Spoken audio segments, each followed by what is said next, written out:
This is your announcer, Chuck Blandington, welcoming you to the Metal Injection Livecast. Apparently our old pal, Frankie Palmieri, was on another podcast talking about Rob again. Rob, are you paying him for all this publicity? Can you really not find a better way to spend your Soros checks? I know a robot announcer who could use a new motherboard. Hook the robo up, my dude. The Metal Injection Livecast starts now. I will hook you up, Chuck, with Frankie Palmieri. How about that? Welcome to the Metal Injection Livecast. We'll talk about Frankie in just a little bit. Thank you for tuning in. As always, it's Rob here with Darren, Sid, and Noah. And hi there. Another exciting edition of the show. Welcome. We're still in quarantine. We're still doing our video episodes. And if you want access to all of our video episodes, you can do that by hitting up our Patreon.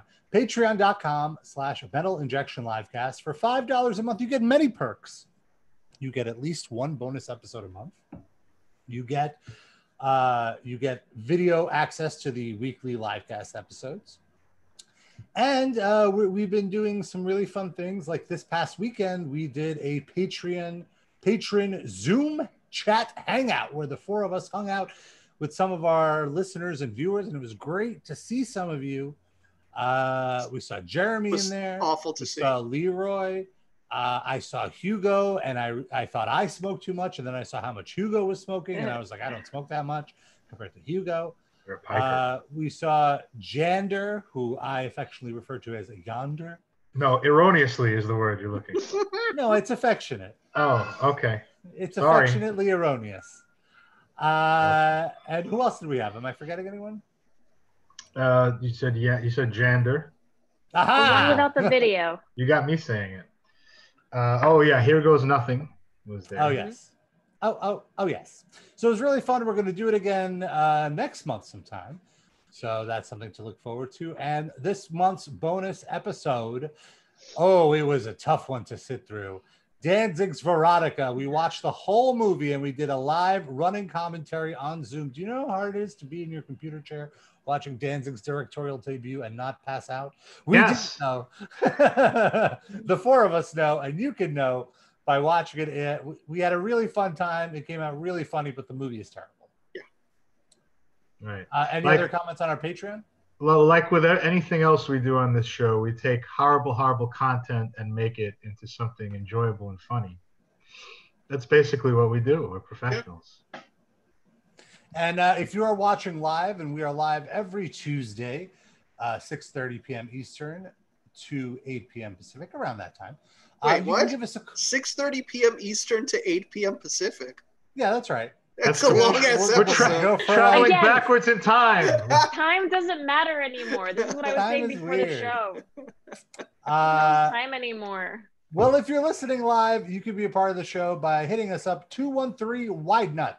That's 213-943-3688. That's the number. And let's kick things off. You know, we've been talking about coronavirus and its effect on the metal community. And it's pretty wild to me. The last week we talked about there was a Great White Show last week we discussed where there was no social distancing. This week there were two hard rock / heavy metal shows with one of which did not have any social distancing, and it's the one that Noah's at right now, which is a Dokken show at, like, I believe the venue is Dr. Pepper Park in Virginia. Let me pull up this story, but this Dokken thing, imagine risking your life to see Dokken. They're not. Nobody here is wearing any masks. Like, as you aren't either. When you told me, Noah, that you were going to a Dokken show, I thought it was DOCKIN'. Like, I thought this was like a fetish show where people would be docking their penises together. Which might be more safe than this Dokken show that I'm at. 100%. For sure. Yeah. And So, have a face mask on while you're doing that. Yeah, or a penis mask. So this happened in Roanoke, Virginia, last Friday. And Virginia has seen an uptick in cases. On July 15th, they had 1,084 new cases. Let's see how many they have now. By the way, compare. The docking show has an updick in cases. I don't know if you heard about that. An uptick and an updick? Yes, an updick. You have to have an updick in order to do docking, don't you? I mean, it seems like... Well, fair enough. Yesterday it was down to 925 cases, but the day before it was at 1,007. So averaging 1,000 new cases a day in the whole state. Well, it went down because Dockin and their entire road crew left Virginia. Roanoke, the county of Roanoke has reported 600 cases total in the entire few months. So overall, I guess it wasn't super unsafe, but this footage blows my mind because how do you show up to an event like this to see fucking Dockin? And I don't know. Let's just watch the what other options do they have? It's not like there's 18 concerts going on in fucking Roanoke, Virginia. I feel like that statement, Rob, that you just made could have applied before the COVID-19 pandemic. How do you show up to a show to see Dockin? Yeah, George Lynch isn't even playing with them. What's the point? Well, also,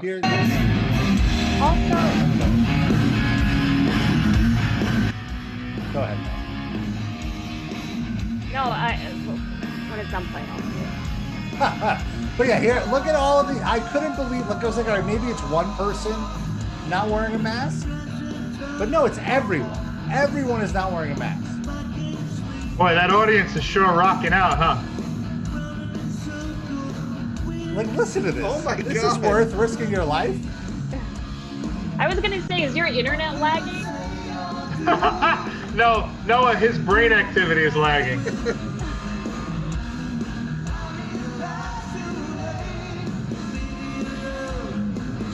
He literally only sounds good when the backing track kicks in. Does he have COVID? Is that why his voice sounds like that? Like, for real. Oh. He could. Oh well, my God. For me, the craziest thing too is that one of the guys in the band, guitarist John Levin, did not show up for the show. Why? Because he's the caretaker for his 90-year-old father, and he was like, "Yeah, I'm not going to risk killing my dad for a fucking Dockin show."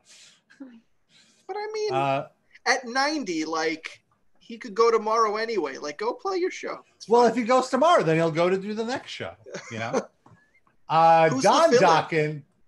What's that? Who's filling in for him? Or did they just say, nobody's going to notice that you're not here? It's fine. No, the guitarist of Whitesnake and Winger guitarist Reb Beach filled in.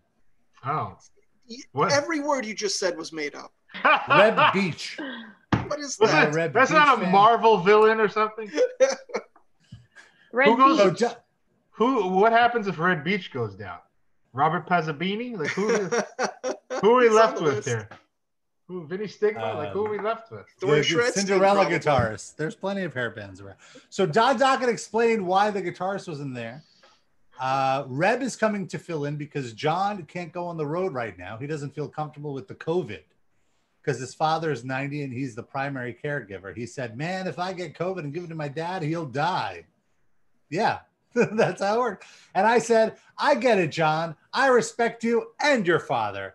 So God bless his mother. God bless his father. He only have a little bit of COVID.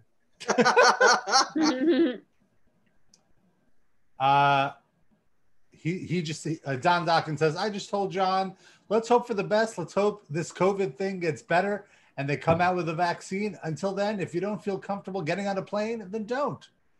And then he continued, "I'm taking a risk doing these shows. I know that, but what are you going to do? You're going to not do shows." Yeah. What are you going to do? You just wait a little. What are you going to do? Not spread a deadly virus to hundreds of thousands of people as you travel across the country? I mean, come on. My girlfriend makes me put the gloves on, the mask on, the spray. Wait, you've got a girlfriend? Spray our hands. No. He's reading from the article. Oh, this is Don Dockin. I'm speaking speaking as Don Dockin. Oh, then put on an accent. Wait, Don Dockin has a girlfriend? He's saying that, yes. He's saying his girlfriend makes him put gloves on. Dawn. Dawn Dockin. Don Dockin. Dawn Dockin is what they call Don Dockin in Long Island. Yeah. One Dawkins. I'm going to see Dawkins. At the Stone Pony. That's a Long Island, right? Jersey, Asbury Park. Same Same thing. difference. It's The Chance. The Chance is in Long Island. Vanderbilt? Long Island West. The Chance is in Poughkeepsie, Rob. Come on. Oh, well, Poughkeepsie is in Long Island? No. Oh, no, that's It's West. upstate. The Vanderbilt. Yeah, it's all Long Island. If it's not the 5 boroughs, it's all Long Rob, it's in Wales, Australia. Island. So, wait. Oh, so this is the part I wanted to read. He said, Dawn Dawkins says, my son is a pilot, and I talked to him. He flies for JetBlue. My son flies an A300. Okay. And also gets me discounts. Why did you feel the need to include that? Always at their shows with the blue chips. Always. Well, because he's talking. Oh, I skipped ahead. He's talking about how he takes 5 or 6 flights in 2 days. So it's a pretty high risk. And now he's saying his son is a pilot. And then he goes, he's too young to be a captain. He's only 33. Like, why do we need this information? But anyway. Yeah, all of that. Like, why? He loves his son. He can't help himself. Very proud of his boy. Is he Jewish by any chance? My son, he's got to be a pilot. He's not. Yeah, he's really Dokovic is really his full name. Dokenstein. I mean, do I like that he goes around flying to, all these different countries, doesn't call his father maybe once a week? Look, I'm not going to just be in one airport. I'm going to be in 3 or 4 airports, going to the Dokken shows. This is really why I want him to be a pilot, so that I can say airport more often. It's such a good Well, I do want to say, if his son is a pilot, I do believe that there's like a courtesy thing where your family gets to fly for free on X amount of flights. Well, so he already has that from AARP already, so does he really need that? So he says, he asks his son, who's only 33, too young to be a captain, he says, what's going on with the flying? And his son said, sorry, go ahead. No. I was like, did he have a kid when he was 50? Like, how? What's going on with the flying? And he says, and now he's saying that his son said, they're just going to try and space people out. But it's kind of a joke because he told me all the air in the airplane is just recirculated. They just send it to the scrubbers, to the engine filters, and then they send it right back to the cockpit. So all that's this partially true. 10 feet away, it's all kind of bullshit. But I just got to go out to work. I want to play. I want to play and kill. Yeah, he's definitely going to do some of the second thing. No, what were you going to say? No, I forgot. Yeah. Well, sorry. Oh no. Okay, so I love also going back into the comments a few days after, because there could be some gems. So, for example, somebody in there was like, "I was there." They checked temperatures and enforced social distancing as much as they could. So they didn't, because it did not look like anybody. Yeah, because this picture that I stole off of metalinjection.net says otherwise. I don't believe you. You don't use that site. I don't believe you. So he goes, some people wore masks too. It's a lot more squeezed together at a Walmart than it was at this concert. Okay, that's wrong too. So what? Exactly. Now here's the weird thing. So it's a lot more squeezed together at the Walmart than at this concert. That tells me that Walmart is not taking shit seriously and they need to be reprimanded too. Right. That's no excuse. This whole thing of like, you can go shopping, but you can't go to a concert. And it's like, some people need to chill. No, you need to chill. Okay. I want to go to shows again, and doing stuff like this just makes it go longer because there's going to be new cases and no one's going to want to go touring until this is over. But Dawkins already touring. What are you talking about? They're just playing this one show. Oh. To be fair, that Walmart didn't let Dawkins in, but it wasn't social distancing. He kept doing air microphone into the Swiffer mops. So they had to kick him out. He wouldn't stop. He wouldn't shut up about his son. So I think we mentioned Herd Immunity Fest previously on the show in Wisconsin. So they renamed it to the Mini Fest. Oh. And why? What's the correlation? Well, there's less people there now because they're all dead. No, the correlation is people thought it was very insensitive to call it Herd Immunity Fest, and 1 or 2 bands dropped off because of it. Yeah, and not just insensitive, but like it's stupid because it's like their whole point of saying that is like, all right, we're all going to get together, and by virtue of being together, we're going to form a herd immunity, and it's like almost like a fuck you to doctors. So it's like anti-scientific, you know. Rob, could you tell us which bands dropped off? Because that's a very interesting decision for me. You're okay playing this festival during a fucking pandemic. It's the name of the festival that makes you change your mind. The band that's like I'm gonna say Trapped. Trapped. Oh. It was not Trapped. They were not on this Breaking festival. Benjamin. Close. Stained. Aaron Lewis and Stained. Power Man 5000. It was Non-Point. Is that the only one? Or were there others? I think there might have been one more, but I don't remember. Point. It was Point and Non-Point. They both quit together. Well, the Expo Center where this was going on, the X and Z Expo Center. It's in Germany? Catchy name. Yeah. It's in Wisconsin. So they were like, let me share my screen again.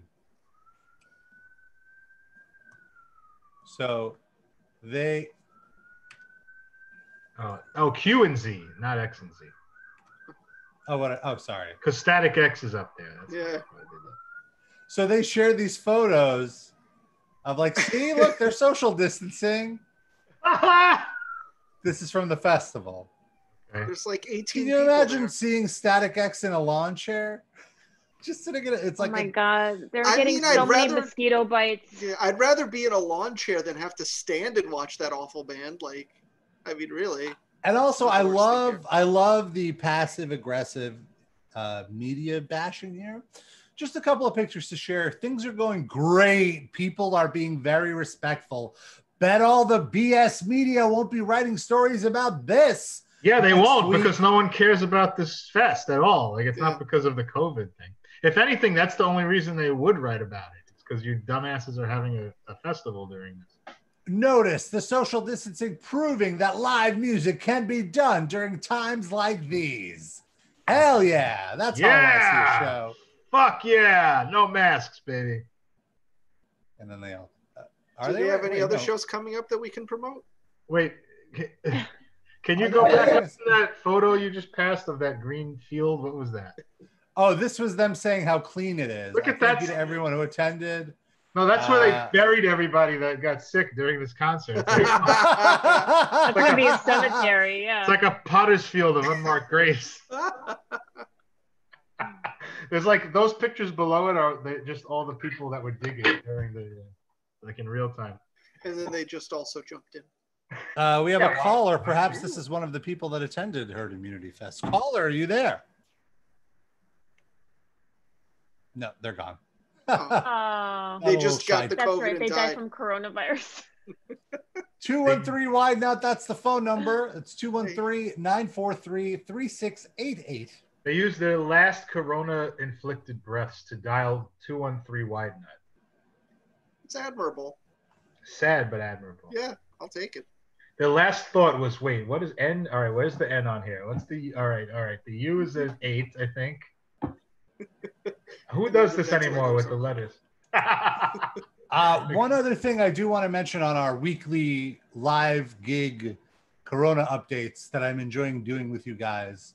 This is like a nice time capsule for future generations to see the week to week on how our shows are going to go. But there was an interview on the Bob Leftetz podcast. Leftitz? Are you familiar with Bob Leftetz? I am not. Leftetz, did you say? Leftetz? Leftetz? I'm probably mispronouncing his last name. Look him up. Okay. Do you listen to him? Yeah, you're a big fan, Rob. I used to read his column. He used to have a column. Okay, so that's why you don't know his last name. I used to listen to him because he was paired up with Cousin Brucey for a while. It's the Brucey and Leftetz show on CBS FM. Hey, buddy! He's a very respected music industry analyst, and he had one of the former top agents at the William Morris Agency, which is essentially the top talent agency in the world. Basically, the Ari Gold character on that show, Entourage, was based on Ari Fleischer, who owns WME. Ari Fleischer, isn't that the press secretary for George W. Bush? Yes. Or is it maybe it's sorry. a different guy? I think you mean Ari Emanuel. Yeah. Ari Emanuel. You never know. A lot of these guys are getting into politics. Well, Ari Emanuel is Rahm Emanuel's brother. Yes, so that's why I'm confusing them. Yes, that's why. And I'm also like confusing. Steve Mnuchin, that was a big Hollywood guy. Yeah, they're all Ari Emanuel. You're right. That's the guy. So this is a really, really big talent agency, and he and Bob Left Hits had him on his show, and right away was like, "So when are concerts going to be back? Like, what's the deal?" And he said that in his mind, now this is him totally like, he's not talking from a position of authority. It's just his prediction is that shows. He's not a scientist. Right. But that shows won't be back until even 2022. Like right now, everyone's kind of banking on shows being back next summer. All the big tours, the Motley Crue tour, the Rammstein tour, all the Rage Against the Machine, they all just rescheduled to next summer. But there might be a chance that next summer we won't even be getting shows. And so I was listening to what he was talking about because I wanted to see like, how did he come up with 2022? Like what are the roadblocks, So besides the obvious, which is the virus. Yeah, the dead bodies in the road, literally. Yeah, like forget about all that. Like once you move past, like let's say it's getting better now, the biggest roadblock for most promoters, and this kind of like really, really, once I started thinking about it, kind of bummed me out, is insurance. Now, when you run a show, if you're a promoter, you have to have insurance. Like if you're doing if you're doing a small DIY show for 100 people, you're not doing it. You don't have to do anything. You don't have to go by the rules. But if you're doing a legitimate venue, thousands of people, et cetera, you need insurance. And right now, live event insurance companies have no offering of COVID insurance. It wasn't even a thing until 4 months ago. And so his prediction is that once these insurance companies start offering this insurance, it'll be way too expensive and it'll just price most promoters out. Like the only people that will be able to afford to put on shows in a legitimate capacity will be these big conglomerates like Live Nation, AEG, that they could afford the insurance, or they could probably just self-insure. And when I say insurance, it's like if somebody goes to the show and gets COVID, they could theoretically sue the venue or the promoter or whatever. It could end up being very messy. But like, how do they prove that that's where they got it? Well, they could say that they didn't leave their house for anything except for going to the show. So they had to prove have gotten it. Prove that you didn't leave your house. I mean, look, that's a whole different. But Rob the point is, lawyer. Like you hash this out right here. Also, the idea is that there are risks that you are exposing yourself to as a promoter. It's the same reason why we can't go back into the office, Sid. I'm sure that your company is the same. Yeah. But like, could the venue have people sign a waiver? There's that. They don't have money to print out all those contracts to sign. Because I feel like there's enough dumb like music fans that will sign that waiver and be like, I don't care, man. At this point, I like seeing. Anytime I've been writing about like safety precautions or anything like that, I'm noticing so much more blowback from commenters, and these people are just like ready to go. They don't need a mask. They don't like. For me, I remember 2 months ago, 3 months ago, I was like, when will I feel comfortable enough to go to a show? And like even if there isn't like the minimal thing that there will need to be for me to really feel comfortable at a show is rapid testing. Like on site, everybody has to get tested. And also I want to make clear, like a temperature check is bullshit. That doesn't do anything. Like it's so weird to be like, oh, there were safety precautions. They did temperature checks at the front door. That's literally the least you can do. Literally. Like that doesn't prove anything one way or the other. There's plenty of people who had COVID who had no rise in temperature. And they're spreading still. Yeah, it needs to be instant test, like instant, like right there. Like you get a prick in the finger, boom, something like that. I don't know, like swab up the nose, something. That's the only way. And we're nowhere near that. It takes like 2 days to get a result. What if they had it that you can like have your own like pod like they have a big enough space outside where you can have like your own like plastic pod, and you can stand there and watch it. Was it like a month or two ago we talked about those hazmat suits that guy was? Are there any updates with that? Or are those on the market? There's no updates. I gotta look it up. Like, we gotta remind me during the week to like check in with that guy to see. Well, There's a good story for that week. Yeah. And in the UK, they're gonna start doing indoor shows next month, and I don't even know if that's a good idea. It seems like they're not ready yet. What's their numbers? How are they doing over there? Let's see. I do know that they were like the third most deaths after US and Brazil. I think it flattened though. Right. I mean, it doesn't matter. Like the pandemic is still happening. Yeah. So you're still encouraging. Oh, people actually, they're doing really good. There's only yesterday there were 726 cases in the whole United Kingdom. New ones or total? New cases. Total cases overall confirmed 296,000. Okay. But it's like, most of those could have been from 2 months. Like they very much flattened their curve. You could see. Right. Not us. Nope. Well, do we know who the shows are in the UK next month? No, it's just that there's nothing. It's just that they're going to allow it. Okay. Yes, exactly. Yeah, they're entering the final phase of lifting restrictions. Don Dokken is calling his son to see if there's any JetBlue flights to England right now. They don't do international. God damn it. Sorry, I guess Don. they do some international. They don't do Europe, though. No, sorry. They Don. do like the Caribbean island.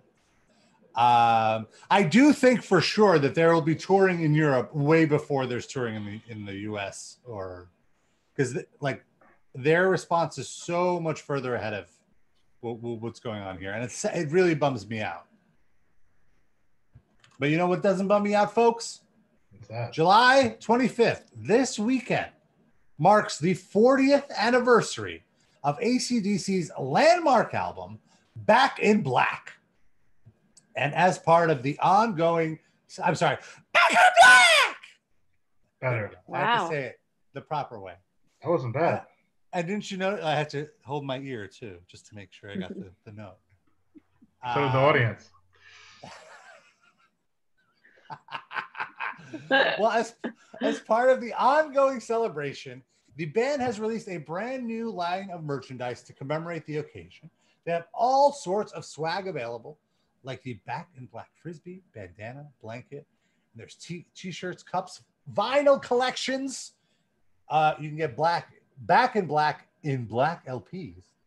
And of course, you can listen to the album all weekend long. There's so many big hits on that album. That album is absolutely timeless, and it's 40 years old. That's insane. This weekend. Do you guys have any Back in Black memories?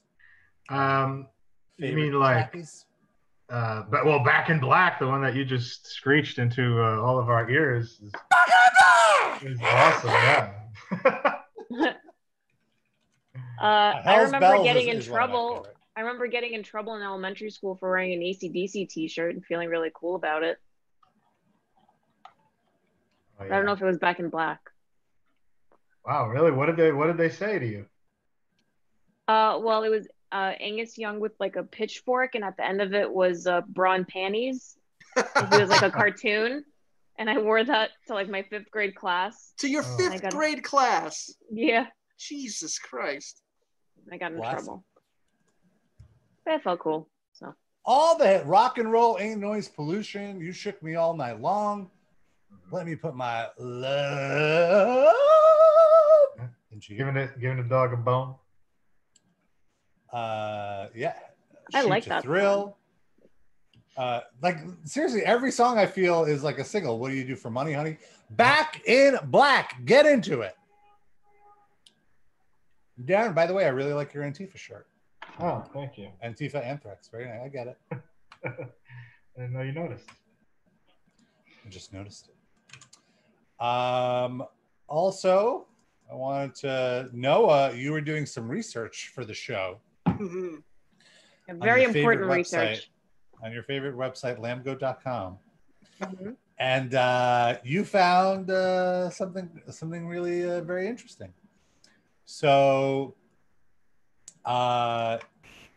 you found on their podcast, they're doing a podcast too, which I think we briefly discussed on our show previously. They got The a big Flip guest. podcast. The Van Flip podcast, that's right. They had a big guest, friend of the show, Frankie Palmer. And no, I really got to hand it to you. You listened to this interview, and It was very important work, and I'm so glad I did. 'Cause I found a lot of good stuff in there. well, I want to kick it off with the highlight, which is that he mentions me again. You start with that? I mean, that's like the last clip, so sure, let's just go right to the end. Is it possible go. lamb goated us? Is that what is Yeah. about to happen? See, except we're reaching way more people. So I mean, like, No. if they do a podcast and no one hears it, does it count? Well, as Well, long we as hear we it. hear it, it counts. Yeah. Yeah, we're giving it a nice boost now. Okay. So here, let's load it up.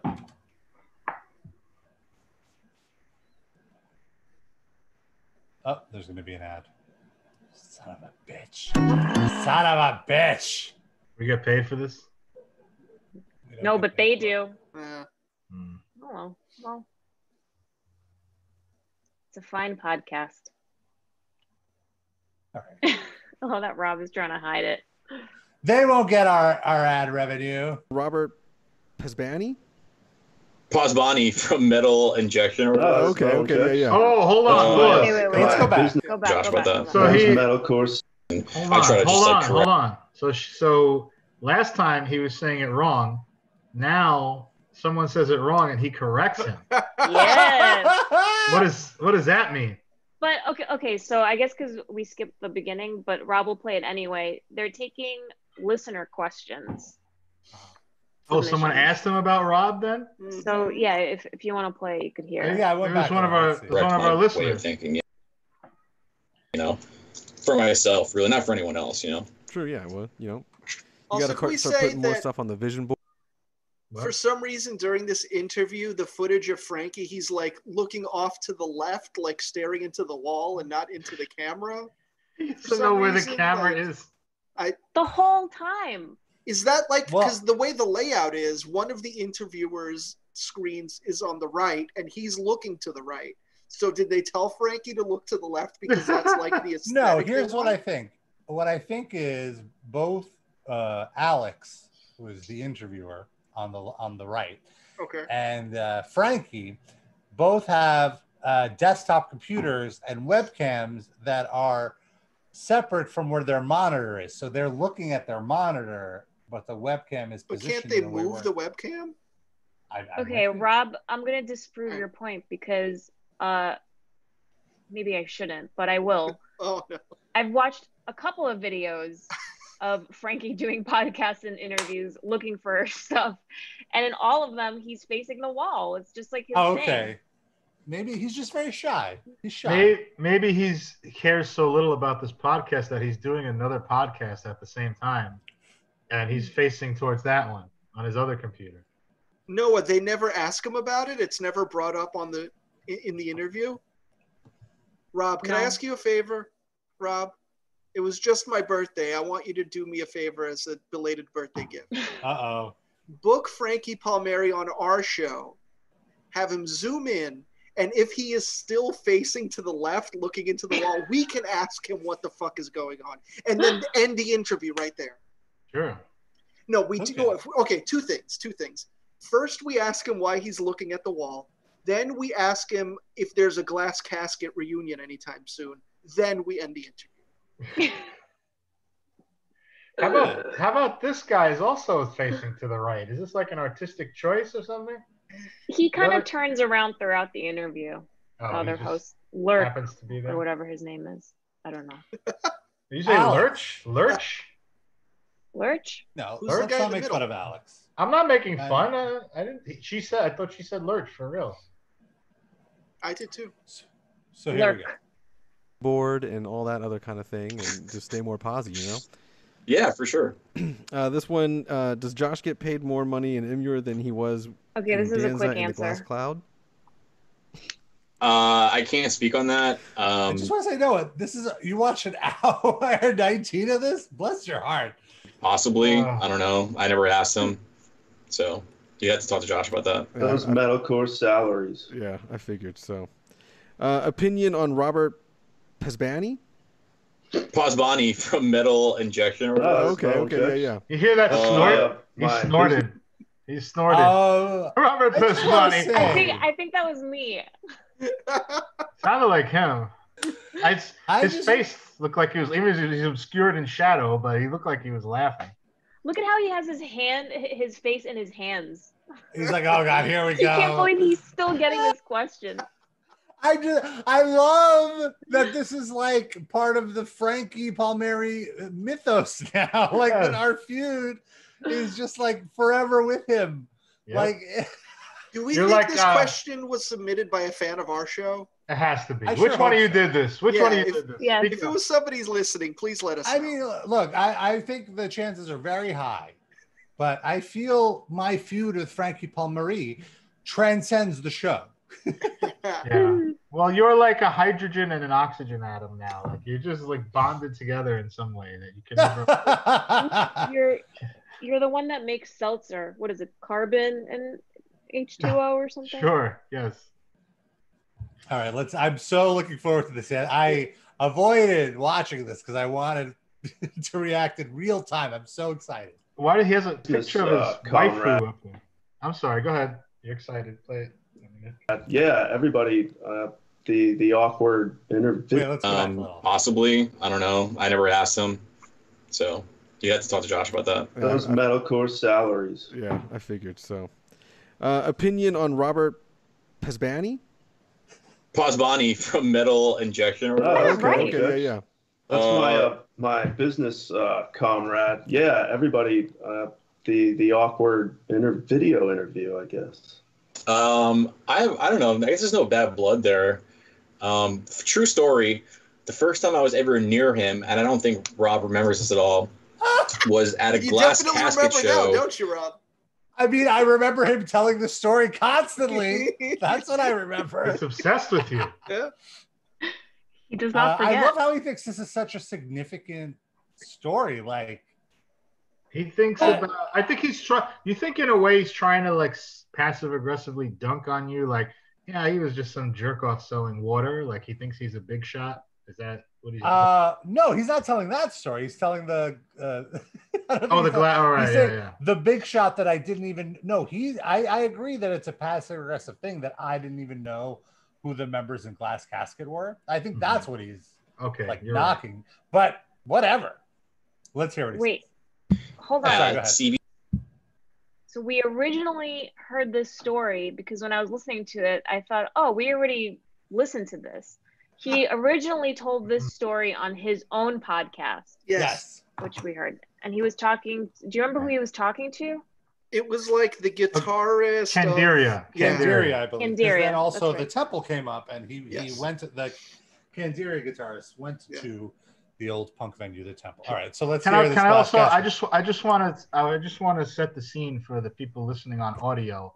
He's in Yeah. his room, like with an unmade bed, and there's pictures of like anime waifus all over Yeah. the wall. What like are a white? What gallery. is that? What is Just white? like you know, like when these guys like who are obsessed with anime like idolize anime girls, and you know. So like these are that- characters in anime or just random generated illustrations?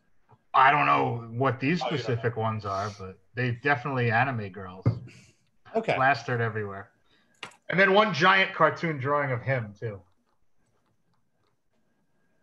And then there's like some religious-ish iconography. All right, let's hear what he says. Let's hear this Glass Casket story again. GB's downstairs lounge.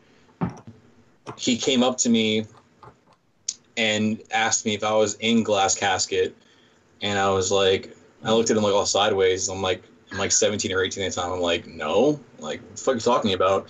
And then that was like my first interaction with him in passing. And then obviously they've written about me a million times, and I did the interview with him and stuff like that. But I mean, he's just a journal guy. I don't know nothing bad to say about him really. What does that mean? A journal me and guy? Pete once- I was ready. I thought he was Journal gonna. He's guy. just an asshole. Is that like a girl guy girl? No, you're a think live you're- journal guy. You know what? This really shows growth. I feel. He could've- got your name right, that's for sure. Yeah. He got my name right. He could have said something shitty about me. He didn't I do any of that. mean, Bless is his heart. journal guy something shitty? I don't know what he means. He could have cut a I freestyle said he diss could track have. on you. He did not. But I'm saying Yeah. maybe journal guy is something shitty and we're just not understanding it correctly. I think Let's he see, was maybe- just trying to call Rob a blogger, but then Yeah. he wanted to stay like because this guy works with Rob, or like Mm, maybe he's had some growth. yeah. Since I listened to the interview, I know that he's like been like dealing with his mental health and all that stuff. So, and he just like changed it right away and called him a journal guy. Rob, maybe he stumbled across your live journal. Oh my wow. god. Oh no! I locked that down after that podcast episode 12. He has ways. What do you think he's using Let's- that Patreon money on? Let's see what else. Let's hear a little more. me and Pete of Ether Coven and Oh, that's it. Yeah, yeah. Remember Never Yeah. wants to tell me wants me to tell you kissy face emoji. Boo. Oh, Yeah. I just love Uh, how this glass casket story is like his like supervillain origin story. Like everything traces back to that one inciting incident. For sure. It's great. And you're part of it, Rob. Like maybe he wouldn't have even gotten into music. Yeah, he might But have not also- even been in a Muir. If it Wait, Rob, you're responsible for his shitty musical discography? Yep. Fuck you. That's what I'm saying. Fuck you. But really, do Rob, think we it's- need to get him on the show already. This has to happen. It has to happen. No, what were you gonna say? I was gonna say, I think it's really interesting that this whole time, that glass casket incident was the thing that made him like angry at you, and like you had you were completely clueless about it, and you just thought it was like your interview or something like that, or like something that you had written about him. Yeah, I thought it was because I constantly shit on what a terrible human being he was in the past. Because he did some really awful things. I remember, like I wrote very unflattering headlines because he did unflattering things. Like he had a clothing line and all the merch was Your girlfriend like sucked my dick. Yeah, ask your girlfriend what my dick tastes like. But even beyond that, he had a line of merch where he just printed the security footage from Columbine of like the shootings, and like it was like shoot to kill. Like I forget, like the text was basically glamorizing the Columbine shooting. You know, that like, oh, this is what happens when you talk shit or something. I don't want to put words that aren't accurate, but it was it was like, look, I get edgy, but this is just like beyond tasteless. You know what I mean? Sure. But that's what he was going for. Yeah, it he is probably what made he- a lot of money off of that. He ended up pulling the merch line because he got so much negative publicity. I So bet much he didn't free- return the money he got for it, though. He bought all those anime posters with that money. Well, he did something with it because he's begging on the internet for money Well, now. yeah. Tattoos and anime posters. Oh, So Noah, you clipped out another non-Rob related part of the interview. Let's hear this. Y'all or anything, but it would be really cool. You know what I mean? I honestly think the coolest thing that could happen, this is just me spitballing here, was if Family Values as a trademark came back Yes. and we were on that kind of like the legacy of that. I think that'd be really sick, you know? Because obviously for me, Family Values is like what encapsulates that whole era, you know? I agree I with saw that. I saw that tour when I was a teenager. I'm jealous of pretty you. Wild. Now, and I'm jealous of you then, bro. I was like super sheltered as a kid. I wasn't allowed to do shit. Well, I mean, Oh, look, he I'm a faced little forward. older, so yes, he does have Twitter. What was that? Wow, that's so weird. He so just for stopped in our the middle of- audio listeners, he at the end of his answer, he had a little notepad that he looked at the camera and pointed the notepad, and the notepad said, "I have Twitter." Okay. but not like what his Twitter handle is. Yeah, not his or, like, handle. Maybe he has that. Yes. But What yeah, it was year pretty was that, cool. It was Alex? like What year did you go it to? was what's that? What year did you attend the Yeah, what year did Alex go year of the to? tour? I'm curious. Damn, I don't even know. I just remember Who played? it was a rotating stage, and I think Primus was there. Rammstein, Ah, which was that that was the the same good year year. That you was the went? year before. No, I didn't go that year. The year that I went, it was Limp Bizkit, Stone Temple Pilots. Let me look it up. I mean, he worships Fred Durst, so he's probably so jealous of you. Maybe that's the original anger. I think the one that Alex from Lambgoat is talking about is the original. Go to the Family third Values. one. It says Lincoln. It said 2001. Yeah. Yeah, so he went. Oh my God. Alex went to Family Values '99, which was Korn, Limp Bizkit, Mobb Deep, Orgy, Stained, Primus, Ja Rule, Method Man, and Redman, DMX, Filter, The Crystal Method. That's actually Yeah, that's not bad. Mob Deep alone is a great. Yeah. Just to see that. Yeah, and it'd be curious to see like DMX play, especially at that time, '99. That was like peak DMX. Yeah. and It's interesting that they took a year off and then decided, maybe we take it easy on the hip hop. Yeah. Because if you look at the 2001 lineup, Yeah. ain't none of that. Oh, weird. For some reason. Oh, so What's 2001 Desi? was Stone Temple Pilots, Linkin Park, Stained, Static X, and Dead Z. Dead Z is the band from the son of Cher and Greg Allman. Could I ask a question? How many of the bands on the 2001 tour still have living lead singers? Uh, And it's all the wrong ones too, right? Just Dead Z. Stained. Just Stained and Dead Dead Z. Z. Two. Wow. Two of Like five. really, I'd trade Aaron Lewis for a couple of those guys. Sure. Sure. Scott Weiland was great. I mean, Stone Temple, especially during this time, they were like so amazing. For some reason, I want to say that Limp Bizkit was on this, but I guess not. I guess I didn't see them on this. Maybe it's not all inclusive. Maybe they did like one-offs, or I might just be misremembering because I saw Limp Bizkit like a million times during that. Could it be another year and they just came back? No, because it looks like 99, 2001, and then they didn't come back until 2006. And by then, it's just like, How did I'm you already deal with beyond that, it. Rob? You must have been going through crazy withdrawals for 5 years. No, by 2006, I was already like into metalcore and stuff. That's already. He started smoking weed. Yeah, that's Yeah. why he started That's smoking yeah. weed. I started smoking weed after this for sure. The Oh my withdrawal God. of the Family Values tour. You needed to smoke weed. Now Well, we have your Supervillain origin I've story. told the story of how like what the first time I smoked weed was on the show before. It was at metal, like it was a rock concert that inspired me to want to try it. It was at a Limp Bizkit show. Oh, Dysfunctional Family Picnic. I was going to ask you, what was worse, losing Family Values tour or the Jingle Ball, Z100? I never went to a Jingle Ball. Oh. Only the DFP. Let's see, which one was it? So the Family Yeah, there we Values go. tour was the festival that K-Rock put together, or that was No, this is Dysfunctional Family Picnic. This was their That was This K-Rock. was K-Rock, our local rock radio station's annual summer festival, which I've learned in recent years, these shows are essentially a giant commercial. And like all of these bands play for virtually no money. It's like payola. They played these shows in exchange for certain guarantees for airplay and stuff like that. So this was the lineup. And I remember I definitely didn't stay for Creed. Ozzy, Creed went on after Ozzy? Are you serious? yeah, but it actually worked out for the best because wow, I forgot I saw Deftones too. They were on this as well. Seven Dust. I got there during Seven Dust. Saw Deftones.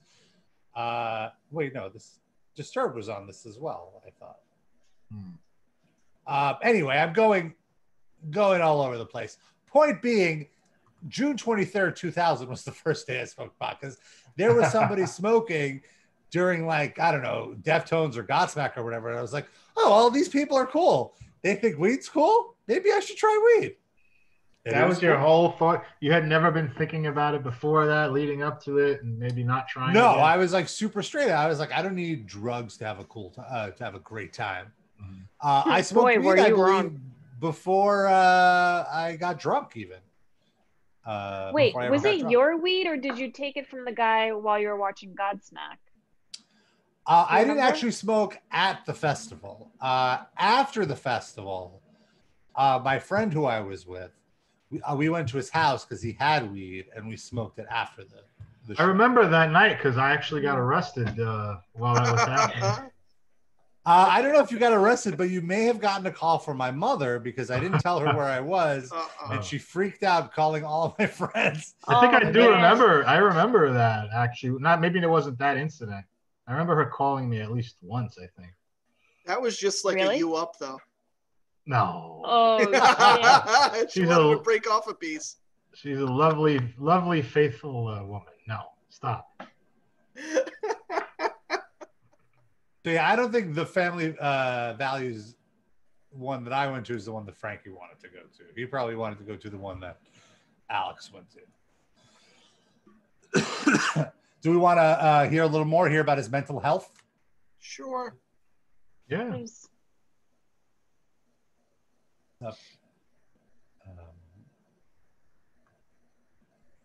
This is his mental health. There isn't any. It doesn't exist. I'm just. I wanted to skip the ad for us there. Oh, okay. So here we go. A bit about this, but someone asked, they just asked, have you been working on your mental health recently? ? It's been very refreshing. Yeah, I mean, for sure. I know I've said it earlier, but everyone's like evolving and growing and fixing things about themselves at their own pace, and I'm definitely still doing that now. You know, it took me like only very recently have I been like making these discoveries about myself, about patterns, things I do, or just self-destructive things I've done to myself in the past, and I try to just like correct my way of thinking, you know, for myself, really, not for anyone else, you know. True, yeah. Well, you know, you got to start putting more stuff on the vision board and all that other kind of thing, and just stay more positive, you know. Yeah, for sure. This one, does Josh get paid more money in That's it. Imgur than he was? Okay. That's huge. That shows some introspection. I mean, he's just saying that. We don't know that he did it. Well, he's saying that he's recognizing patterns about his behavior. That shows that he is noticing it. No, why Pattern don't is that he always talks about Robert Pazzabini. Yeah, telling the glass exactly. casket story. No, why don't you marry Frankie Palmieri if you love him so much? It Defending just his- look. I'm not interested in marriage with him, but I am interested in forgiving his past idiocies. Eh.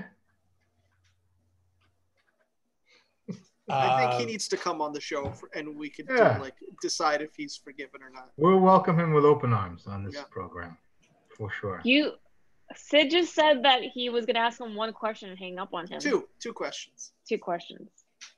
But I don't have the power to hang up on him. That would have to really come down to Rob. Rob would have to follow through on that bit on my behalf. I don't know if he's that cold-blooded. Well, you can ask your two at the end when we're done with him, and then we can Okay. hang up on And then That's hang up fine. on him. him.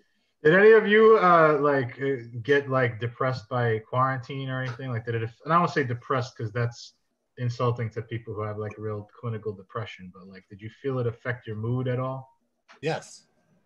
Yes, I would say depression Yeah. for sure. I would say I did get depressed for quite a while about it. Yeah. Okay. And it's very hard to like not fall back into it and like remind yourself to like keep going. Yeah. I sure. had like a really I mentioned on the show about how like I got like really bummed out about the like idea that I couldn't go to the beach and that it wouldn't be safe to go on the weekends even if the beach was open, just because it would be too crowded and I would just be too paranoid and not enjoy myself. So like I think when you hit a point like that, you just have to find some sort of compromise solution. And for me, that was just wake up early on weekdays and go. And it's been great. It's been like really meditative. Yeah, I've been going to the beach too.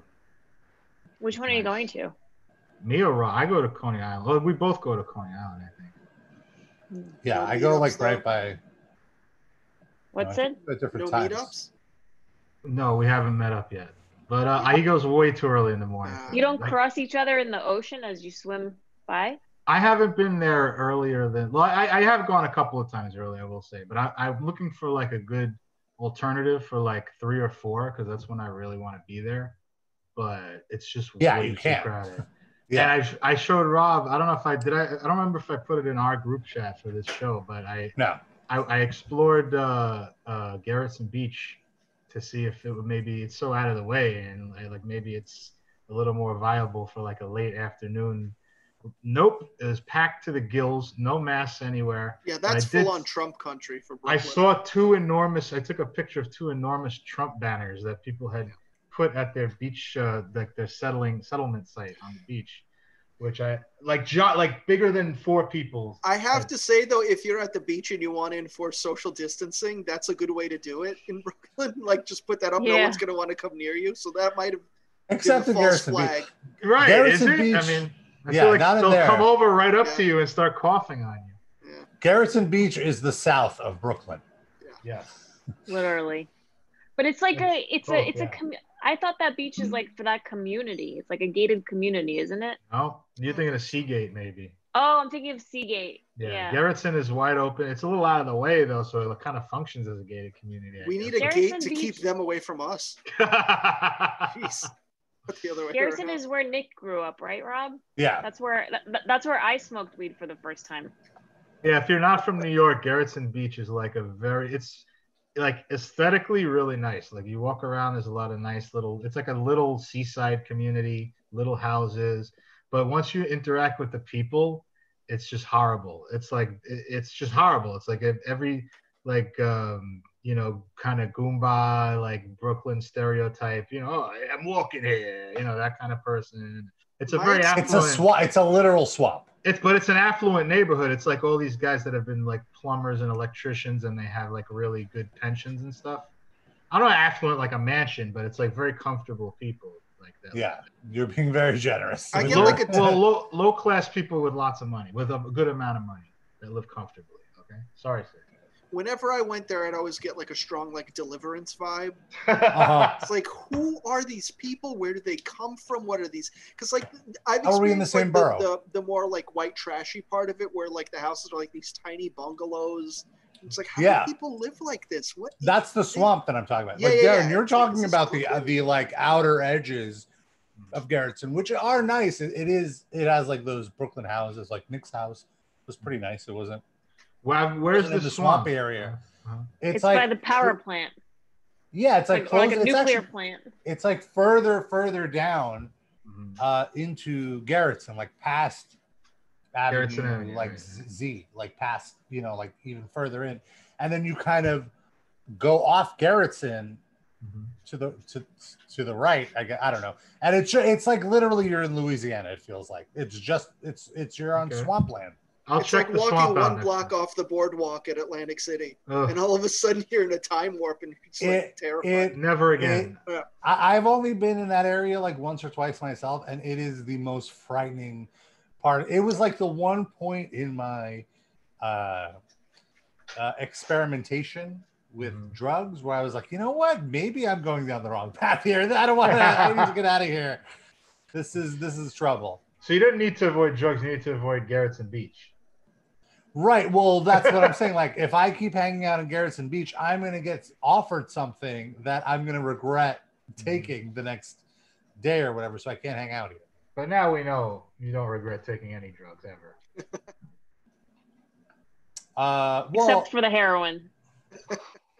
No, I don't regret it. Oh! I don't regret the heroin. I'm not going to do it again, but you got to try it. Bombshell. I know that you got to try it. You don't got to try it. hey, everybody in the audience. Got to try that heroin. Just don't shoot it. I wouldn't do that. There's your advice for the week. Do heroin. Oh, God. But don't shoot it. Yeah, if you want to try heroin, snort it. That's my advice. Can we start this show over? Play the bland again.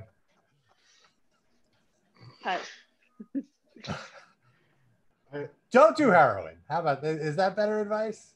Hey, I'm not try it. More for Rob. I'm not judging you. I'm just saying. I mean, I tried it. I was like, oh, okay, that's what it is. I never have to do it again. Yeah, heroin's not like a thing that you get hooked on. Also, I don't even know it was. I don't even know where to get it. But if you do, give us a call, 213 That's 213-943-3688. This would be a good test of like the meme, like, will Darren get arrested on heroin charges if you buy heroin? Yeah, hopefully it's only weed. I wouldn't buy. He'd have to because he smokes weed all the time and I don't get arrested. It's when he smokes it in public that I get arrested. So no shooting up in alleyways. No, Rob. you got arrested once. Well, how many times have you smoked 13 it? years ago. That's more than zero times, Rob. I smoke pot outside all the time. Well, not anymore. What a prince this guy is. I only got you arrested once for no reason. Thank you. Well, thank You're you welcome. for finally admitting it, at least. It's good that it took you 12, 13 years at this point. 14, just going to say. But who's counting? Still bringing it up. Still bringing it up. Not even on your record, but you're still bringing it up. It's all right.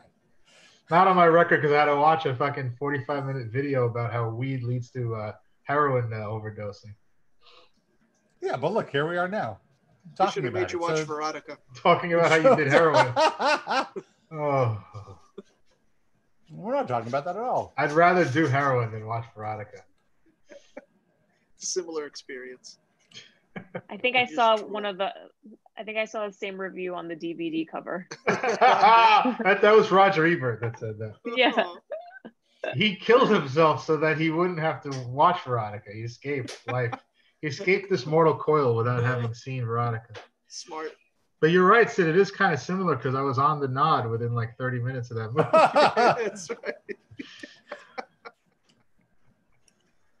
And that's also how Danzig paid everybody in the crew for that movie. Oh, and heroin? He paid them? Wow. Right, Rob? I don't. What? What? You should have like a page 6 type thing on Metal Injection where you just put like blind items like that. Like, what former punk rock superstar paid his entire movie crew in heroin for his directorial debut? Yeah. Are you implying those page 6 blind items are all lies that people make up? To make his directorial debut for the movie Veronica? Who could it be? Don't Google it. They still would have to. Nobody would just know off the top of their heads who they were. Wait, what is this movie? What metal blogger used to sell waters at the temple and then ran into Frankie Palmieri at the Glass Casket Show? I don't know. Robert Pazzabini? No, How come that guy who works with you didn't know your name? Or how to The pronounce guy your who name? works with me is Alex, the guy, not Lurk? who announced me. Lurk? Correct. Who's that other guy? Who's You Lurk? don't know That's him, Rob? Lurk. Who Lurk, is Lurk? I What is think he's that? just the host/producer of the podcast. So, but what does he do? Just that, or is he? Lurks. Yeah, just that. He lurks. He's a lurker. The website, is, as far as I know, is just Alex. Oh, He might have reviewers, but he does the main website. wow. He's very fine lambgoat.com.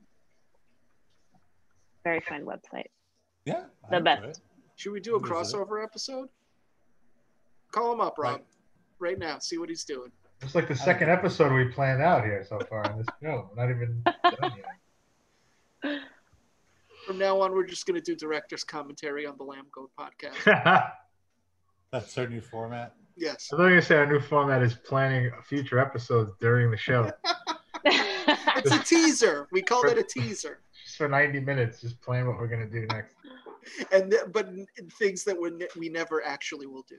Right, Just fake teasers. because every time we get to it, we just talk about doing a new show. It keeps going like that. That's how we stay one step ahead of our listeners. Got it. Right. This month on our Patreon, though, we will be talking about what next month's Patreon is. So it's exciting. We're pitching each other ideas for like 90 minutes.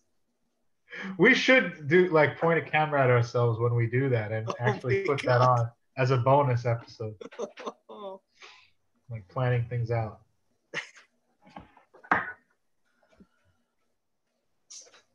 Sid, what did you do for your birthday?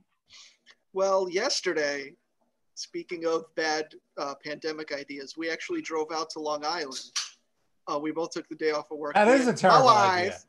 Why And, Long Island? Yeah, even pre-COVID, that's a bad idea. They're Yeah. ahead of us on the phases, the reopen. So they're actually already up to allowing indoor dining, which I didn't even realize until we were like driving in Long Island and all these restaurants had signs. Can They're I like, just indoor say? dining this week?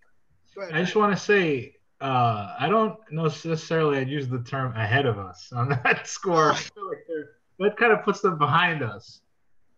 Well, Well, I they're think the ahead of us reason in falling behind eventually.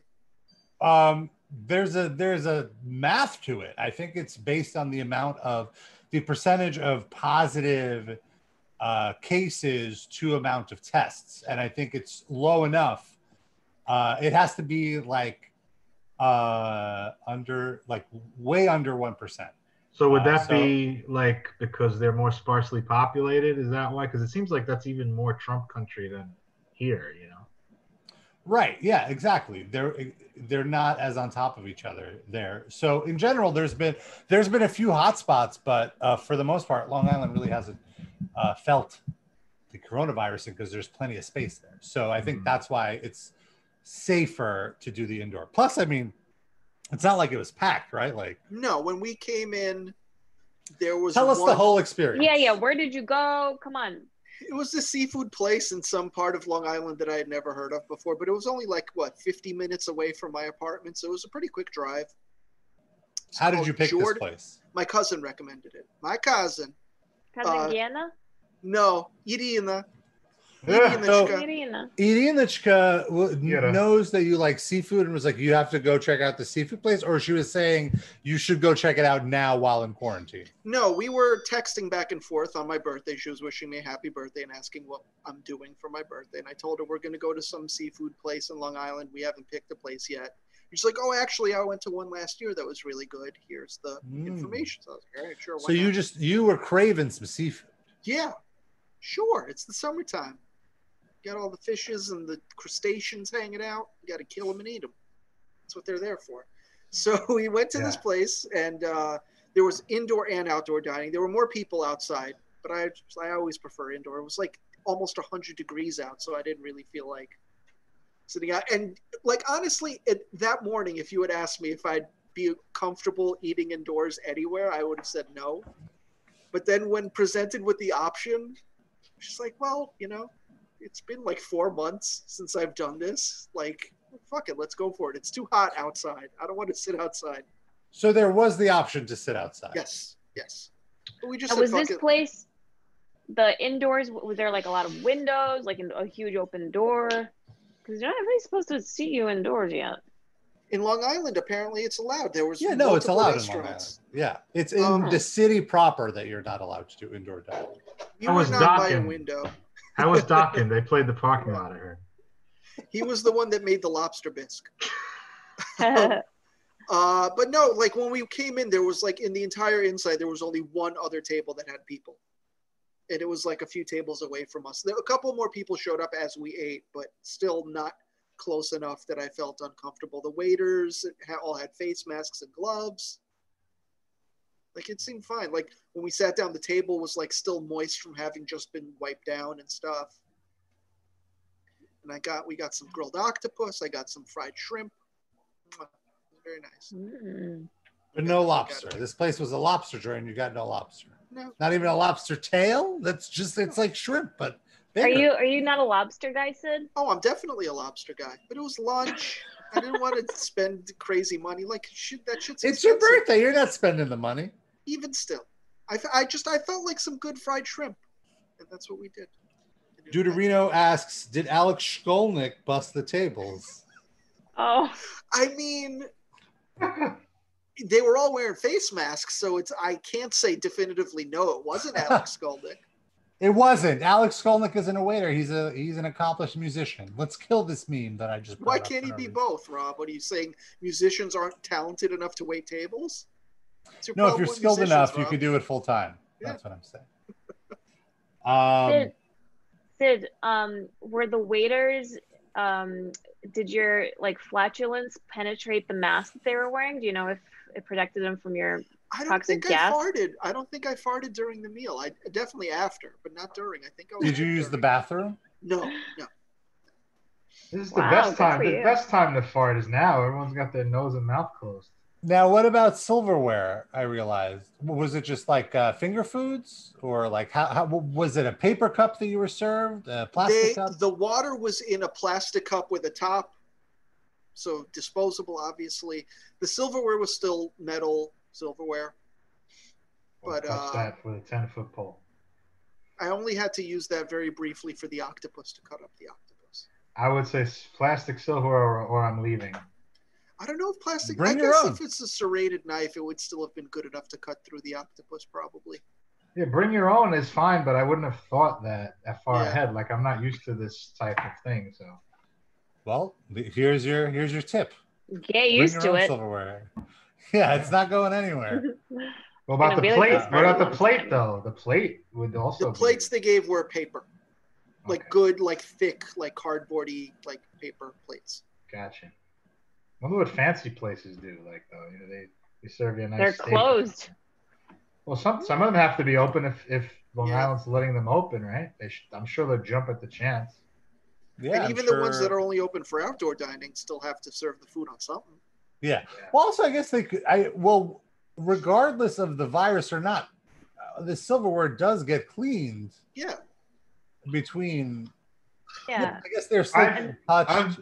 Yeah, I've been served some pretty shoddily clean silverware before. So, I mean, I'm not saying they don't clean it, but it's still a crapshoot. Yeah. you know? Would you find yourself eating indoors again, Sid, if you were to return to Long Island, or it's a one and done for now? It's not on the schedule, but it felt so good just to get back to being able to do that I'm not going to rule it out as like a future thing. Though I mean, the way New York City's going, it might not be that far off till we're doing indoor dining, right? Permissible, yes, but I don't know if I would go. I have yet to eat outdoor. It just doesn't make sense to me. See, the thing Me for too. me, I never like outdoor dining, so that was never going to be a thing for me anyway. Oh, I was always into it. I was like, Flies and pre-COVID. shit. I like Have it you if the been- weather's good. It's nice. Yeah, if it's a nice ambiance. I don't like it if it's, on a tilted sidewalk Oh, with the like worst. Yeah, like on Oh, top yeah, of well- a grate or whatever. cars In the trying middle to of the park. street. Yeah. And like a truck but- passing by and the exhaust Oh my just, like, God. going in your mouth. Yes. It, But but what sometimes if you it's a were nice like out of New York backyard. City? What if you were out of New York City and like the restaurants had spaces and you could sit outside or under an umbrella or something? Would you do it? Or that doesn't make sense to you either? Who is this directed at? For you, Rob. If it's like a scenario like you're saying, like it's Long Island, very spaced out, outdoors, yeah, I could consider it. But like it just feels like I'm inconveniencing the people who work at the restaurant, which in a way I know that like, oh, you can tip really well, but like it's just like I can just take it for takeout, eat in the car. I don't mind takeout. But they're still showing up to work to make your takeout or to put the order together. So what if you could have them earn more money by I'll tip tipping them. and stuff like that? I tip when I do takeout. I tip regardless, for that exact reason, just because they're risking their lives. But I don't want to sit there. It's a lot. It's that, and then also just like my personal, like I don't know how comfortable I would feel. I don't know. But that's me saying it now. In the moment, I could feel like if I were to arrive at a place and they were like, "Oh, there's indoor dining," and like the whole.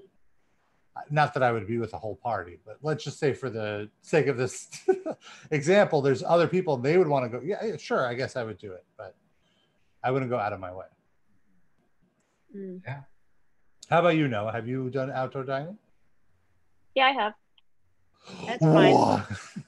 Where'd you do it? One in Cape May when I went down there.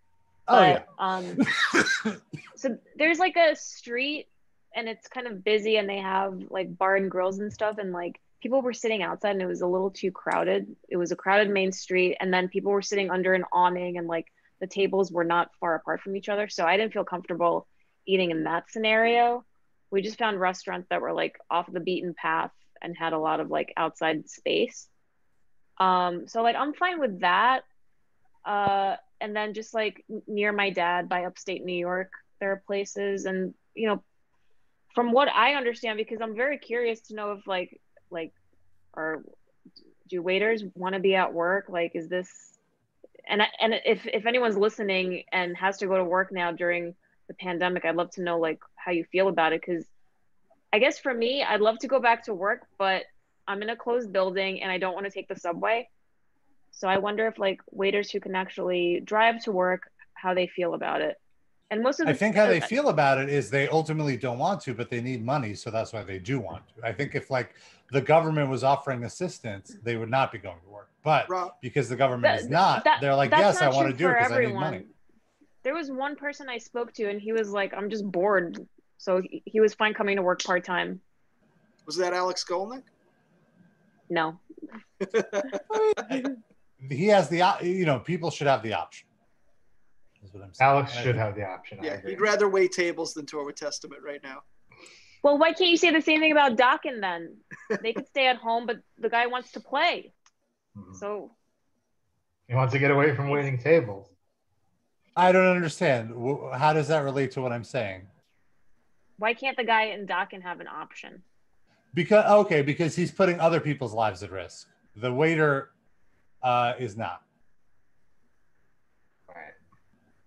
Or he's doing it because he's forced to, because he needs to make a living. Yeah, well, Dokken needs to make a living. Yeah. Right, but well, of course, there's a much bigger operation to cart Don Dokken around or whatever, the whole. Yeah, also country. The waiter isn't getting on a flight. He isn't potentially exposing people in multiple states. He doesn't need to be pumped full of formaldehyde and crank every show before he starts. I haven't kept up with Don Dokken enough to know if that's the case. Seems like it. Well, we don't know if Alex Skolnick's actually waiting tables, but we just throw it out there. Yeah. We do know he's not doing that. It's for page 6. We don't know he's not doing it. I mean, would he admit it if he was? We don't know. Which legendary thrash guitarist who's got waiting tables at an Applebee's? We're not saying. Deuterino writes, musicians aren't essentials. Bussing tables to pay the bills is. I would agree with that. Some comments from during the show. Dane writes, Rob's not a journal guy. He's a calorie girl. Oh. Yeah. That's sweet. No. Then Deuterino writes, Rob, go full on Seth Putnam on stage, but inject your third butt cheek. Oh. Would that even maybe it'd be the opposite? Maybe instead of injecting my butt cheek, I could have a withdrawal, like a blood withdrawal, like I mentioned on the show, a hematoma removal. Do that on stage so you could see the blood leaving my third butt cheek. Didn't we mention pus last week? This is like a streak. Pus Bonnie. Yeah. Not Puss Bonnie, but Pus Bonnie. I feel like that would also, like the H would not get absorbed into your body anyway, because it's like dead skin. You'd have to insert it in your real butt cheek. Right, it has to be in the vein. Mm-hmm. I mean, I don't know. I'm not injecting anything in my body. I'm not a doctor, but I will say you should inject your other butt cheek and not your third butt cheek. Maybe when New York City gets to phase 5, will you do it, Rob? Phase 5. No. Phase 5 is when you inject your butt cheeks. It's allowable to put heroin inside your butt cheek. Yes, I read that online. Would it be the left or right one?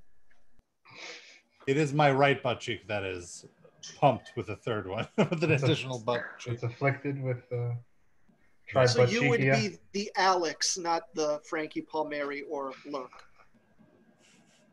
You'd be on the right, so it's Alex. They're like the 3 butt cheeks of Rob on the podcast. The way they have it set up. That makes Frankie the scab, right? The 3 butt cheeks of Rob. The 3 butt cheeks amigos. Dane also. Sorry, go ahead, Noah. No, it sounds like a tale from the medieval times. It's the newest testament.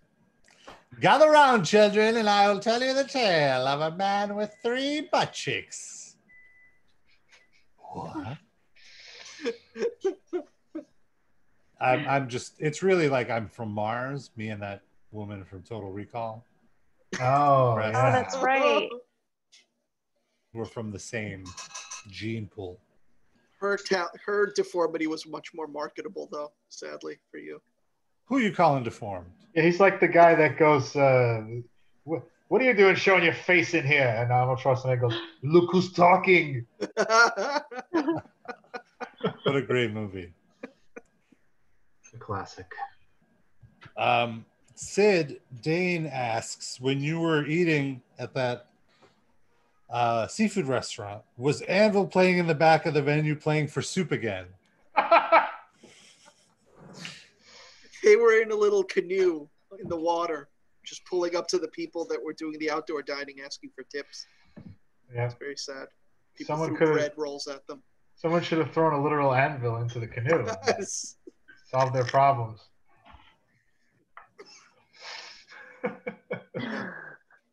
Oh my God. Are they still together? Do they still exist? Does it matter? I guess that's true. They are Tree still falling together. I apart. think they put out an album last year, and it had the best album. It won my best album cover of the year award. Was that ironic, or really is it a great album cover? I I think mean, it's ironic. no, like I legitimately think it's a great album cover. What is So it? you- Let me load it up. You would say that in making these ratings from year to year, this proves that you truthfully only look at the album art and not you don't I'm include not how. Hold on a second. I'm not saying anything about the music. I'm saying Right. That's what we're. That's our point. That's what I'm saying.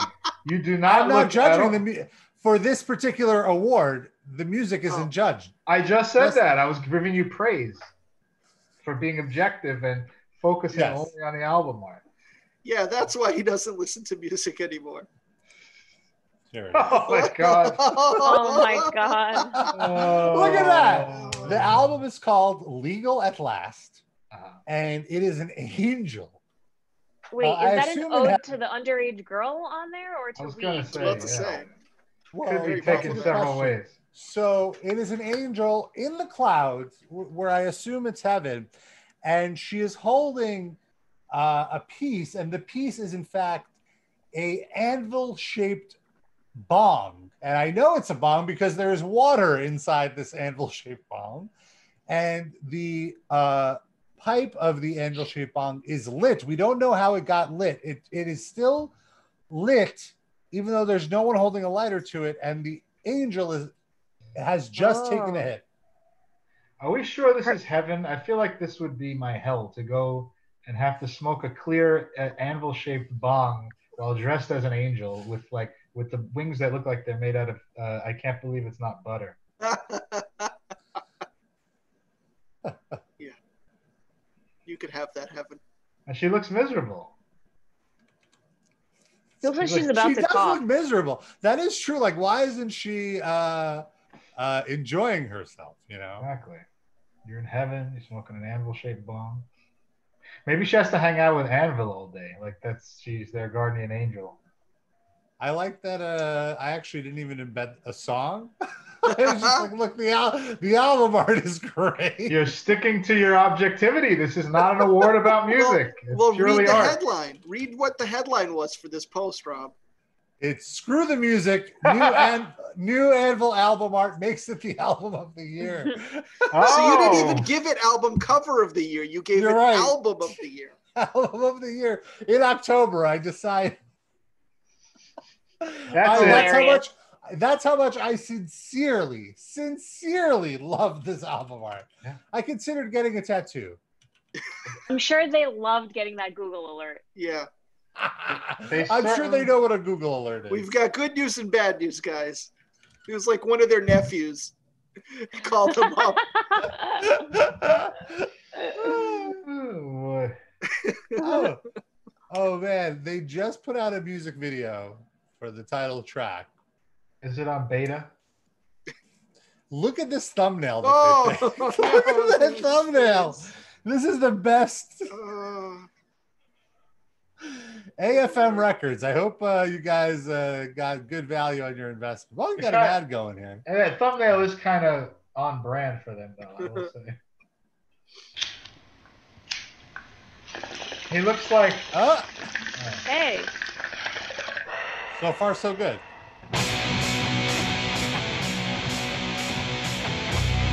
I'm surprised these guys are potheads. I would never think that.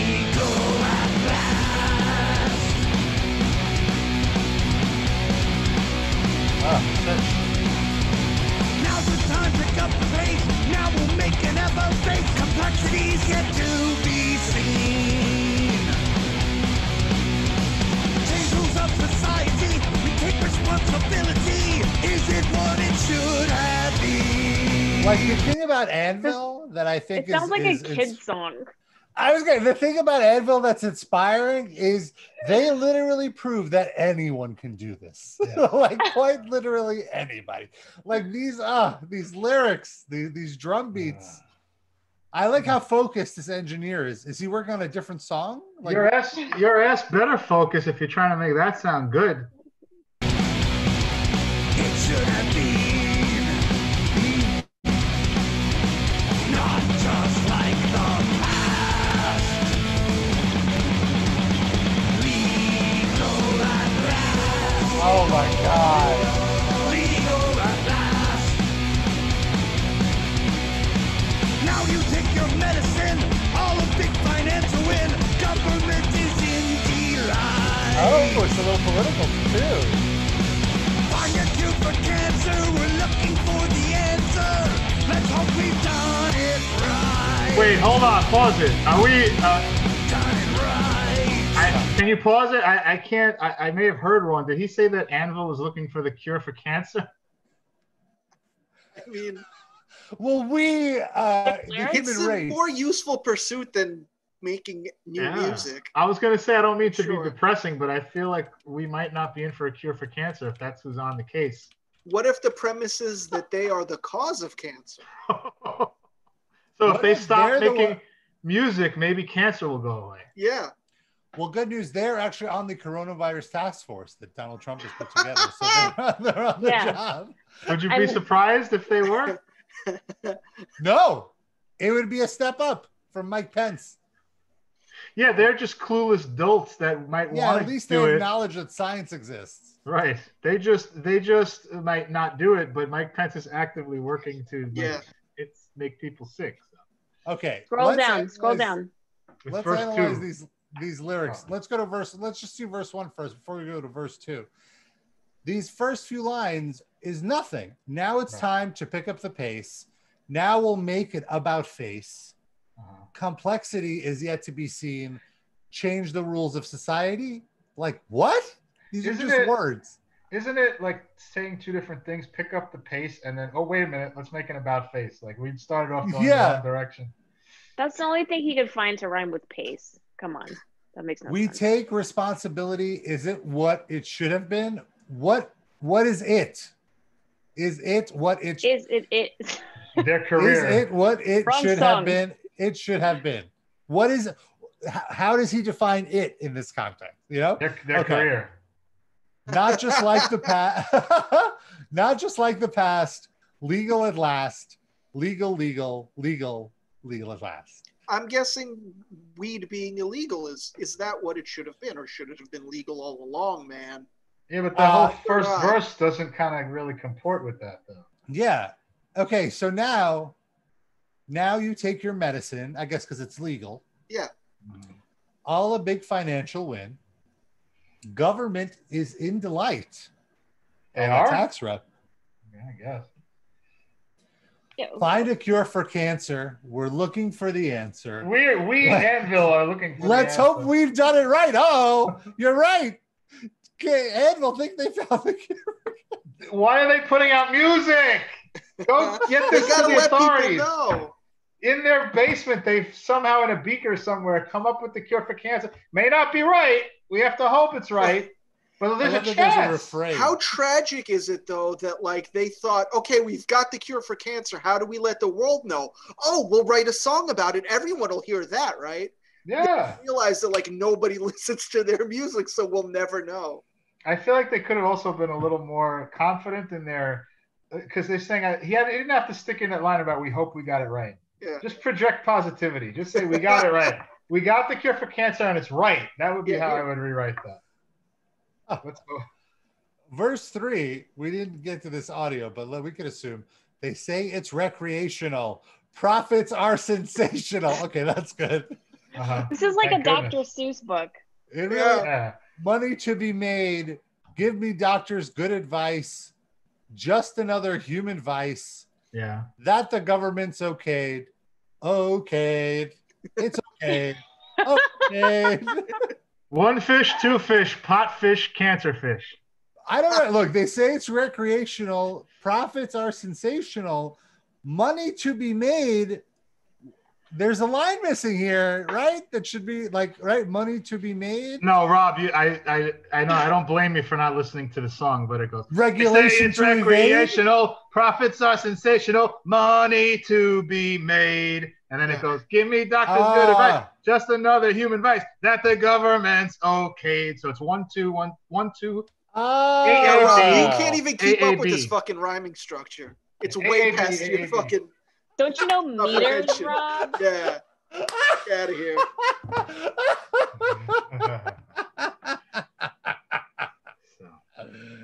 I would not smoke it in a box. I would not smoke it with a fox. All right. I think curing cancer in a van, curing from my fellow man. Rob, do you want to do like a follow-up post where you're like, all right, I finally listened to the music. It's no longer the album of the year. Just so they can get that Google alert and be completely crushed. Yeah, just do it for them. They don't have to be. They probably were going to have that blurb, like the sticker printed on all the new printings of the album. And now they have to kill all those stickers. Such a waste of money. Recall all that shit. Not accurate. You can sue them. We'll just put Anvil in the description of this episode, and they'll get that alert, and that'll be enough. Okay, sounds good. All right. Well, I think we're winding it down here, folks. Yeah, we did almost 2 hours today. Well, we started a few minutes late, but I do want to wish Sid a happy birthday. Sid. Happy birthday, Sid. Thank you. Happy birthday. Noah says she sent me something, but I haven't gotten it yet, so I can't I'm say what so it is. annoyed. I'm so annoyed because I ordered from a website and they wouldn't let me do it as like a gift. And then I emailed them and I'm like, can you include a gift message? And they said, oh, order it through Amazon. And I'm like, I don't want to support Amazon. I want to go directly to you.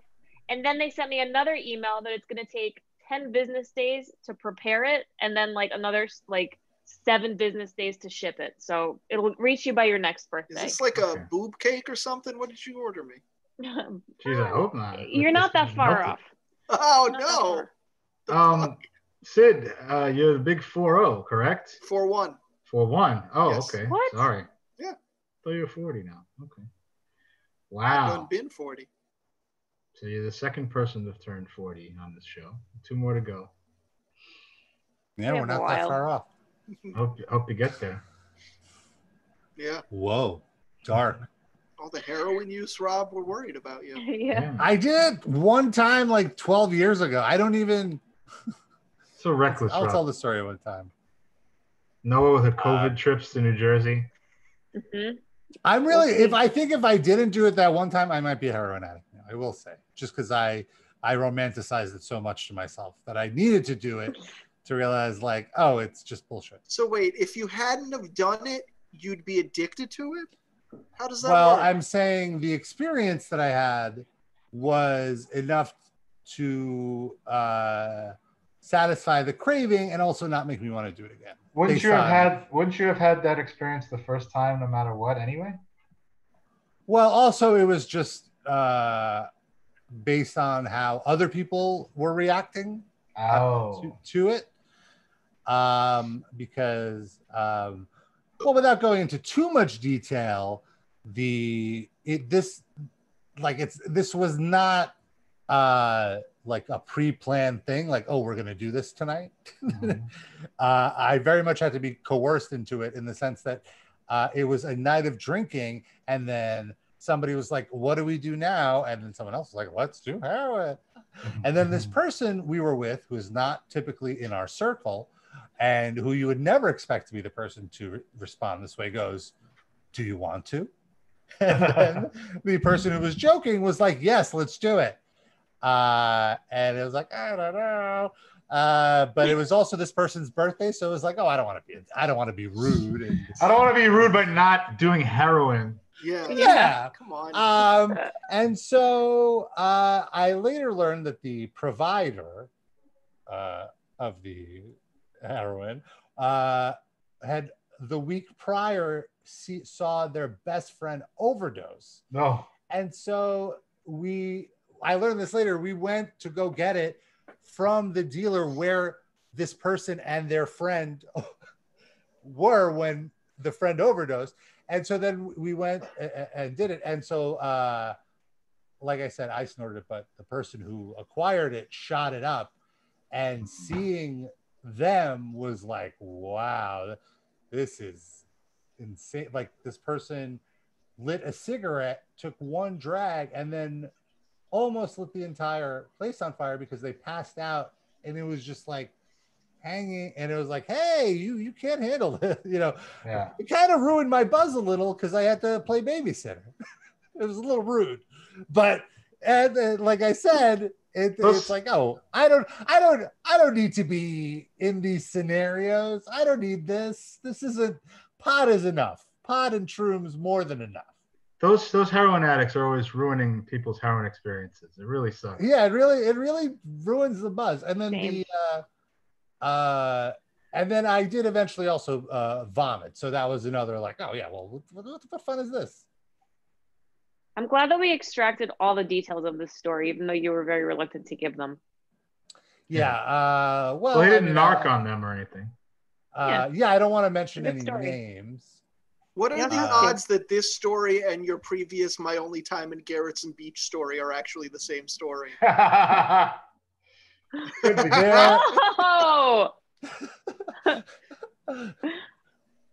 They're not Guilty. exactly the same story, but it What metal blogger was seen in the swamps of Garrettson Beach shooting H? Hey, that is inaccurate. Hey, those rags are always getting things wrong, man. They always take a kernel of truth and blow it up and make it fucking journal false. guys. It's a blind item, Rob. You seem like you have a guilty conscience. We don't know it was you. You just admitted it. Don't do heroin, kids. Or go to Garrettson Beach. Well, like Rob go to Garrettson Beach, especially because you're going to end up doing heroin. Like Rob said before in the show, if you do it, don't shoot it up. Yeah, if you find yourself in a scenario where you're going to try heroin, don't shoot it up. That's the ultimate. Because then you're absolutely, like, based on what I've heard from people who have shot up, that's it. It's the point of no return. So don't do that. Unless, you know what though, if you have COVID, if you're like at the end of your road, if you're like about to die, then sure. If you're about to die, how are you getting heroin and have the strength to shoot it up? Well, have someone do it for you. You're right. Get your nurse. You want to be responsible. Yeah, get the fucking under lunch break. That's the thing. This was also before oxycodone was even that prevalent. Now you can get over-the-counter heroin. You can get much better stuff, and you know what it is. You know it's not like cut. What if you just stop giving people ideas, man? I know. Get oxycodone. Don't do heroin. If you want to do heroin, just get oxycodone. There's someone out there in the audience right now thinking, I miss the old heroin. You can't do this oxy. This is bullshit. You got to do it the old way. I'm sure there are people like that. Not me though. It's just me and my bomb. Okay, with heroin in it. But no heroin. Okay. All right. Let's not talk about heroin. Yeah. All right. He's getting a craving. This is not a meme. I don't do heroin. Stop. Well, one good thing about heroin, though, is that whenever it's legalized, Anvil will cut a new album about how great it is. Legal at last, too. It'll just be the angel doing a line off the...